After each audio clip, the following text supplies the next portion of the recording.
हे गाईज, रात्रीचे 1:30 वाजले आहे आणि आम्ही चाललो आहोत अक्कलकोटला श्री स्वामी समर्थाचं दर्शन घ्यायला. आणि रेल्वे स्टेशनवर ह्या भूताशिवाय आणि ह्या भूताशिवाय ते कोणीच नव्हतं.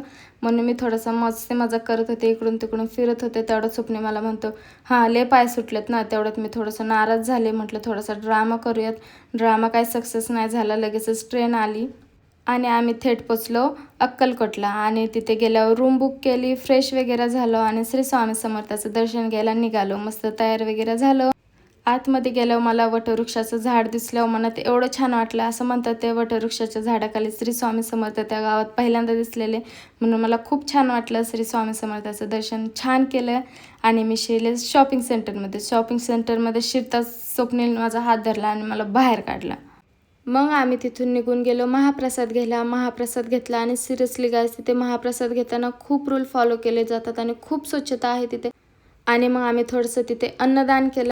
मग निघालो गागनापूरला. आणि गागनापूरचा व्हिडिओ बघायचा असेल प्लीज फॉलो करा, लाईक करा, कमेंट करा. श्री स्वामी समर्थ. बाय.